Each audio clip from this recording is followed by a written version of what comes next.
कृष्णा साथियों, मैं भी कृष्णा ज्ञान सारा चैनल में आपका स्वागत करती हूँ। कैसे हैं आप? आपके अच्छे स्वास्थ्य और सुखद जीवन की मंगल कामना करती हूँ। आपके और अपने इष्ट देवों को कोटि कोटि नमन करते हुए, बड़ों को प्रणाम करते हुए वीडियो प्रारंभ करते हैं। साथियों, आज की वीडियो कुछ अद्भुत है, कुछ अलग है, कुछ हटकर है और बहुत ज्यादा उपयोगी है।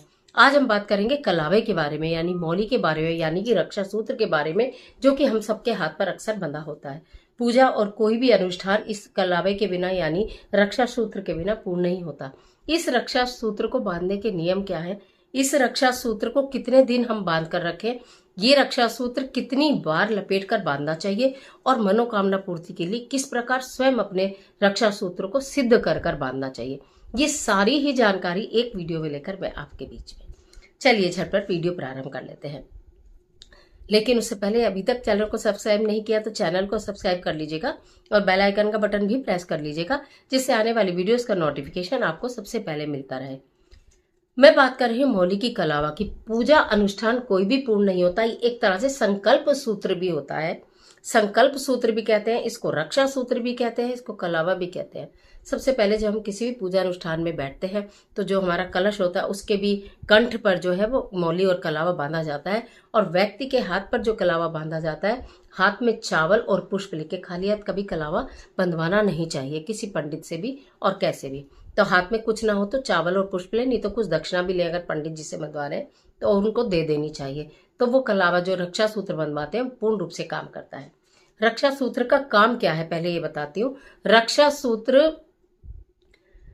हम क्यों बांधते हैं? रक्षा सूत्र ये बताया कि पंडित जी बांधते हैं, पूजा अनुष्ठान पूरा होता है, ये संकल्प सूत्र होता है। और ये संकल्प सूत्र हमारे संकल्प को पूर्ण करने में मदद करता है। इसके साथ साथ ये संकल्प सूत्र हमारे ऊपर नेगेटिविटी को हावी नहीं होने देता है, नजर और दोष को हावी नहीं होने देता है। कोई बुरी शक्ति अलाय बलाय नहीं होती जिस व्यक्ति के हाथ में ये पूजा का कलावा बंधा हुआ होता है। यहाँ इस बात को समझिए, इतना चमत्कारी होता है ये, इसलिए इसको रक्षा सूत्र भी कहते हैं। अब पंडित जी कितनी बार बांधते हैं या कोई भी आप बांधे स्वयं, हम पूजा में जैसे हमने दीपावली पूजा की या कोई भी पूजा की, तो हम होई की पूजा की तो 3 बार कलावा को बांधा जाता है। कोई लोग 7 बार भी घुमाते हैं, लेकिन 3 बार कम से कम कलावे को घुमाकर बांध देना चाहिए।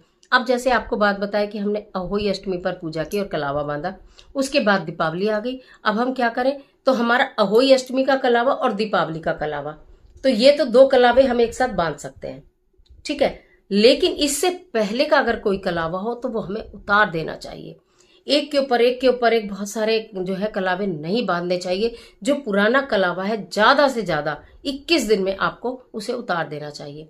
अगर आप किसी ऐसे स्थान पर जाते हैं भी जहाँ किसी का शरीर शांत हो गया, वहां आपको जाना पड़ रहा है, किसी के अंतिम यात्रा निकल रही है, वहां आपको जाना पड़ता है, तो वहां से आकर आपको अपना कलावा 101% उतार देना चाहिए। और मैं ये मानती हूँ कि कम से कम 101% ही लोग इस कार्य को नहीं करते हैं। वो ये पुराना कलावा बांध कर सारे में घूमते रहते हैं, चाहे वो किसी के यहाँ अंतिम यात्रा में जाए, चाहे तो वो किसी के नामकरण संस्कार में जाए, लेकिन उनके हाथ पर कलावा वही एक होता है, जो एक बहुत बड़ी परेशानी का कारण होता है। हम आते हैं, आकर हम नहाते हैं, अपने कपड़े धोते, सब देते, कलावा नहीं निकालते। ये कच्चा सूत्र है, इसके अंदर सारी नेगेटिविटी समा जाती है और उसी नेगेटिविटी को लेकर हम सारे में घूमते रहते हैं और हम बोलते हैं हमारा कोई काम नहीं बनता, हमारे घर में लड़ाई झगड़े होते हैं, हमारे घर में कलेश। क्यों? ये उल्टे फल देने लगता है, इसका परिणाम उल्टा आने लगता है। जो इसका सीधा परिणाम है, हमारी नेगेटिविटी को दूर करता है, दूसरे की नजर नहीं लगने देता, हमारे कार्यों को सिद्ध करता है, तो ये कार्य इसका है। लेकिन जब इसका पूरा टाइम हो जाता है तो या ये कहीं ना कहीं जाकर ये एक बेकार हो जाता है, यानी इसका सत्य खत्म हो जाता है, यह अभिमंत्रित नहीं रहता है, तो उस समय भी अगर हम इसको बांध कर घूमते हैं तो ये उल्टे परिणाम देने लगता है। ये आप शायद बात नहीं जानते होंगे। तो इसलिए आमतौर पर अपना जो कलावा बंधा हो उसे 21 दिन में चेंज कर लेना चाहिए।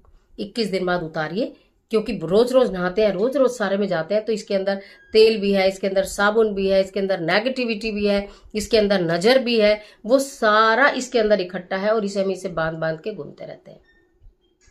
ज्यादा से ज्यादा 21 दिन के अंदर इस कलावे को निकाल देना चाहिए। कच्चा सूत का होता है तो हाथ से भी तो मैं नहीं तोड़ रही हूँ, क्योंकि मेरा कल 31 तारीख में ही बंधा है, तो मैं इसको भी रखूंगी 10 दिन, उसके बाद मैं इसे निकालूंगी।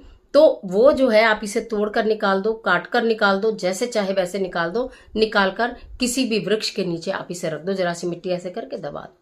पुराने कलावे को इधर उधर भूल कर भी नहीं फेंकना चाहिए। पुराना कलावा किसी के पैरों में आ जाए, आपका नहीं कट रहा है, नहीं टूट रहा, कितनी बार सिंथेटिक भी धागे होते हैं जो कोई दूसरा बांध देता है, नहीं कट रहा तो भले ही तोड़ दो आप, ठीक है, चाहे काट दो, लेकिन उसे पैरों में मत आने देना।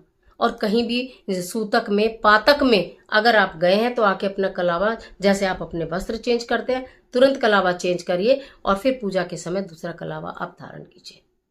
कलावा जरूर होना चाहिए, ये हाथ को खाली जहां तक संभव हो नहीं रखें, ठीक है। अब तीसरी बात ये आती है, मैंने आपको ये भी बताया था कि मनोकामना पूर्ति के लिए हम स्वयं अपना कैसे अभिमंत्रित धागा बनाएं। देखिए, आपको ये जो कलावा होता है ना, इसमें धागे होते हैं, तार होते हैं इसमें, ठीक है। इसमें तार ऐसे खुलते हैं, आप खोल के देखेंगे तो उसमें तार खुलेंगे, ठीक है। देखिए मैं आपको दिखाई देती हूँ, जैसे ये कलावा है और इसके अंदर देखिए 6 तार हैं, आपको अगर दिखाई दे रहे होंगे तो इसमें 6 तार है, ठीक है। अब जैसे एक कलावा है ये पूरा और इसके अंदर 6 तार है, ठीक है। इसको डबल ले लें, जितना भी बांधना है 12 तार हो जाएंगे, ठीक है। इसको डबल कर लीजिएगा आप, 12 तार हो गए। इस तरह से कलावे के तारों को गिन लिया जाता है।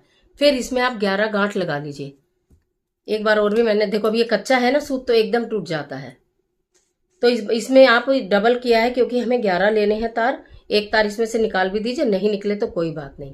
तो आप इसको 11 गांठ लगा लीजिए, ठीक है। 11 गांठ लगाकर आप अपने घर के मंदिर में इसको पूजा के समय, शाम सुबह जब भी बनाना चाहें आप, अपने लिए, अपने बच्चों के लिए, बड़ों के लिए, किसी के लिए भी बना सकते हैं। 11 लगा लीजिए गांठ। और उसके बाद आप इसे भगवान जी के चरणों में, जिस भी इष्ट देव को आप स्मरण करते हैं, जिस भी भगवान की आप पूजा करते हैं, उनके पास ही उनके चरणों में इस धागे को रख दीजिएगा। जिस भी देवता के चरणों में आपने रखा है, जिनको भी आप मानते हैं, चाहे माता रानी को, चाहे कृष्ण जी को, चाहे विष्णु जी को, जिनको भी आप, हनुमान जी को, जिनको मानते हैं, उनके चरणों में 11 गांठ लगा के उतना बड़ा लेना कलावा, 12 का उतना बड़ा लेना कि आपके यहाँ पर 3 फेर आ जाए, उतना बड़ा लेना। चाहे तो आप इसको नाप भी सकते हो, उसमें कोई संकट नहीं है। फिर गंगा जल से पवित्र करके अपने हाथ में अपनी मनोकामना बोल के, जो भी अपनी मनोकामना या अपने बच्चों की मनोकामना है बोलकर भगवान जी के चरणों में रख देना। 11 बार उनके मंत्र का जाप करना। ओम हनुमंते नमः अगर आप हनुमान जी के चरणों में रख रहे हैं, ओम नमो भगवते वासुदेवाय नमः अगर आप विष्णु या कृष्ण जी के चरणों में रख रहे हैं, अगर आप माता रानी के चरणों में रख रहे हैं तो ओम धूम दुर्गाय नमः। जो भी आप जिनके भी चरणों में रख रहे हैं, 11 बार उस मंत्र का जाप कर लीजिएगा, ठीक है। फिर अपनी पूजा करिए, आरती करिए, धूप दीप सब कुछ करिए। उसके बाद उनके चरणों से लेके मस्तक से लगाकर फिर अपने हाथ पर इसको, या अपने बच्चों के हाथ पर इसको 3 फेरी लेकर बांध देना चाहिए, ठीक है। 3 फेरी लेकर ये बांध देंगे और ये सिर्फ 11 दिन तक आपको बांधना है। जिस भी इच्छा को लेके करें, 11 दिन तक आपको बांधना है। और 11वां दिन पूरा होने के बाद 12वें दिन आपको प्रातःकाल या सायंकाल, जिस समय आपने धागा बनाया था उसी समय इस धागे को खोल देना और खोल के किसी वृक्ष के नीचे कच्ची मिट्टी में दबा देना है। यह आपका स्वयं अभिमंत्रित किया हुआ मनोकामना पूर्ति का धागा होता है। तो ये आप स्वयं भी बना सकते हैं। कलावा बांधने के नियम भी मैंने आपको बता दिए, किस तरह से हमें बांधना चाहिए, और कलावा कितने दिन बांधना चाहिए ये भी मैंने आपको बता दिया। ऐसा ना हो कि आपने बांधा रक्षा सूत्र और वो आपकी परेशानी का कारण बन जाए। यानी बांधे, किसी किसी के हाथ में मैं देखती हूँ बिल्कुल कलावा काला हो जाता है, बेकार हो जाता है, परंतु वो बांधे घूमते ही रहते हैं, घूमते ही रहते हैं 6-6 महीने। फिर कहीं पूजा में गए, इसको थोड़ा पीछे करा, फिर एक नया धागा उसके ऊपर बंधवा लिया, सब बेकार। अगर कार्य कर रहे हैं तो थोड़ी जानकारी उसके विषय में होनी चाहिए। बहुत ज्यादा जरूर किसी और को ज्ञान देने की जरूरत नहीं है। आप स्वयं अपने ऊपर अप्लाई करिए, अपने परिवार, अपने बच्चों के ऊपर अप्लाई करिए। अगर कोई आपसे पूछता है, कोई इंटरेस्टेड है तो उसे बता दीजिए। अगर आपको ऐसा लगता है कि इस वीडियो के माध्यम से और लोग जान लें इस चीज को कि उनके साथ गलत ना हो, तो वीडियो शेयर कर दीजिए। गलत हमारे साथ होना नहीं चाहिए। ज्ञान सारा परिवार के आप सदस्य हैं, मेरे ऊपर ट्रस्ट करते हैं, तो इतनी सी बात आपको पता होनी चाहिए। मैं आशा करती हूँ आप मुझे कमेंट बॉक्स में निश्चित लिख के बताएंगे कि क्या आप ऐसा करते थे, क्या आप अपने कलावे को कहीं से सूतक में, पातक में आके निकाल देते थे, क्या जब पीरियड होता है महिलाओं का तो वो अपना कलावा पीरियड के समय में निकाल देती हैं, या पीरियड पूरा होकर जब वो सिर से स्नान करती हैं तो क्या कलावा बदलती हैं पीरियड में? हमारे को कमेंट बॉक्स में लिख के जरूर बताना कि आप ऐसा करते थे, और नहीं करते थे तो जरूर करते थे तो बहुत अच्छी बात है, नहीं करते तो करना शुरू कीजिए। नेगेटिविटी हमें अपने से दूर करनी है, अपने अंदर लेनी नहीं है, समझ गए? तो नेगेटिविटी को दूर करना है और नजर को, दोष को दूर करना है, तो कलावे का प्रयोग सही प्रकार से होना चाहिए। आज के लिए इतना ही, इजाजत दीजिए। आशा करती हूँ निश्चित ये वीडियो आपके लिए बहुत उपयोगी साबित होगी, और शायद आपने पहले कभी ये वीडियो, इस तरह की वीडियो देखी सुनी नहीं होगी। अच्छी लगे तो वीडियो को लाइक करिएगा और कमेंट बॉक्स में भगवान के नाम का स्मरण, अपने इष्ट देव का नाम का स्मरण करना बिल्कुल मत भूलिएगा और अपने फ्रेंड के साथ जरूर शेयर करिए, क्योंकि कर भला तो हो भला और अंत भले का भला। ईश्वर आपकी मदद करे।